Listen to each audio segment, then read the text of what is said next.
CNN political director David Chalian has more on the format, as Kristen Holmes just mentioned, the set of rules the two sides agreed to and how different this debate night will look because of it. So talk to us about the rules.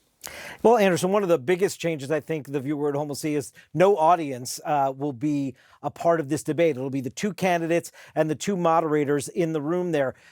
Kristen, you heard mention that the microphones will be turned on for the designated speaker at the time they are designated to speak in the debate. His opponent's microphone will be turned off at that time. Timing lights are visible to the candidates throughout the debate, so they'll know when their time is running out. And the two candidate podiums are 8 feet apart from each other. Obviously, that's a lot closer than these two candidates were to each other on the debate stage compared to 4 years ago when we were in the height of COVID. And what are the rules regarding how each candidate is supposed to respond to questions?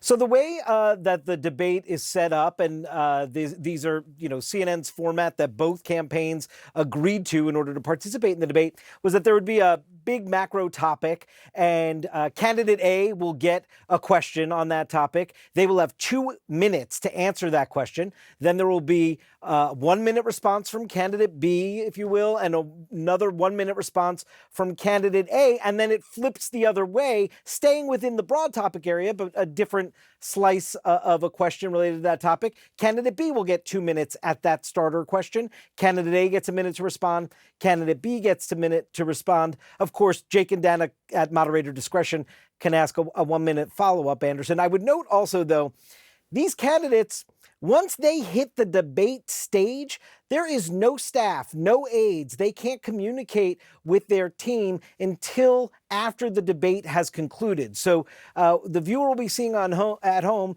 the sitting president and the former president, an unprecedented debate, and they will not, during the course of the debate, be consulting with any aides. All right. David Chalian, thanks so much. Joining us now is Biden biographer Evan Osnos, Republican strategist Scott Jennings, and former Trump White House communications director Alyssa Farah Griffin. Evan, you've reported and spent a lot of time with President Biden over the years. How does he prepare mentally, emotionally for big moments like this? He does a lot of preparation. He can, right down to the last minute, he'll be marking up a speech. In this case, of course, there's no speech. Really, this is not about stuffing your head full of facts and figures. This part of the process is about poise, getting enough command and comfort with what's about to happen that when you get up on stage, you are comfortable lacing those facts into your comments. And let's face it, also preparing for whatever it is Donald Trump's going to try to do to get under your skin. And we know for a fact, as MJ mentioned earlier, that they have they're helping him try to visualize the space. That's very important. Even all the way back in 1960, Richard Nixon didn't really have a good sense of the room in a debate. He spent too much time looking at the clock. People thought he didn't look enough into the camera, and it hurt him. So that's the kind of thing they're thinking about. Alyssa, based on MJ Lee's reporting, what do you think of the way President Biden seems to be preparing for this versus the former president? Well, he's certainly leaning into hunkering down. I'm actually surprised by the level of specificity and detail we're getting from White House sources about Seems like a lot. How he's preparing and the kind of topics he's focusing on. I assume that's meant to telegraph that he sees this as highly important, but I also think it raises the stakes and expectations of how he's going to perform. What he's going to run into is this. Biden loves to defend his record. He feels like he's not gotten enough credit for it. But what happens is you're looking backward. He also needs to be able to defend his record, but look forward and present a forward-looking vision.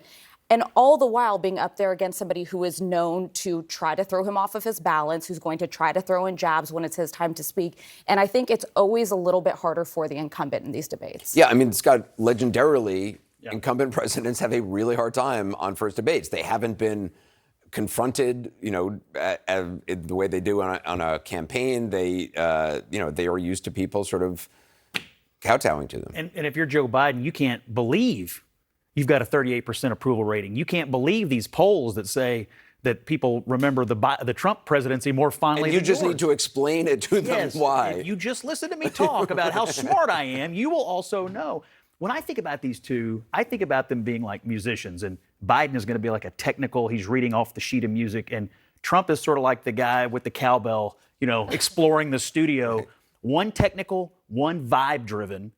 And, in this thing, are people really listening for specific policy, or are they looking to see, are you plausible? do you seem like you could be plausible for 4 years? This is hurting Biden because people think he's too old to serve another 4 years. I think this is, I mean, Evan, this is why I think it's just going to be so fascinating. You know, I co-moderated the second debate in 2016, the Hillary Clinton debate, right after the Access Hollywood tape.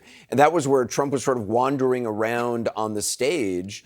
And I mean, the tension was so extraordinary. This is that tension times, I don't know what. To Scott's point of sort of, you know, Biden is about policy and Trump is about kind of riffing and this weird political jazz. But it's also, in the end, the thing that Americans are really looking for is somebody who is in command of the moment, in command of themselves, somebody who's able to convey a sense that they understand the gravity of the job. You know, a lot of this in the end comes down to who can convey the sense that they will be a more normal president. Bruce Reed, one of the senior policy advisors who's spending a lot of time with Biden in debate prep, said to me earlier this year, look, America is a normal country and Americans are normal people. What he means by that is fundamentally there is a level of exhaustion out there. We all see it when we talk to voters, when we talk to our friends and family. People want to have politics take up less space in their minds. And part of the goal is the person who can get up on that stage and say to you, look, I've got this. And it's not clear in a lot of people's minds that Donald Trump has the capacity for self-control, or let's face it, that Joe Biden can convey the kind of vigor that he needs to on that stage. I mean, Alyssa, the advantage Biden had the last time was, you know, he was not the incumbent and Trump was, and there was a lot of animosity and a lot of, you know, angst, and he was more of Biden was more of a blank slate. He's now in the position where he's not a blank slate. And Trump is, you know, our memories, we're short. Well, and our memories are very short. I painfully rewatched the first debate, and you very much see that Donald Trump is more on his heels. He's defending the COVID response. Joe Biden's able to work in jabs at him. Yes, the onus is more on the incumbent, but let's think for a second how much has happened since Trump left office. Roe v. Wade comes down. January 6th happens. You have 88 felony indictments. You've got the criminal felony charges. You have both candidates investigated for mishandling classified documents. There's actually a wealth of things for Donald Trump to have to defend as well. So what I'm curious to see is how much are his advisors able to break through to him to say, don't get caught up, you know, relitigating January 6th or talking about the stolen election and go back to the economy, to the border, issues that he's actually strong on. I mean, Scott, the chances of him relitigating his thoughts on the election, I mean, it seems almost inevitable. The smart answer is, look, everybody here has different opinion than me. You know what my opinion is. I know what yours is.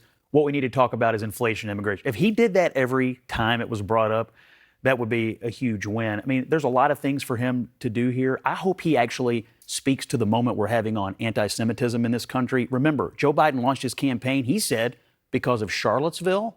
We've got this issue in Los Angeles this week. We have these anti-Semitic events all over the country.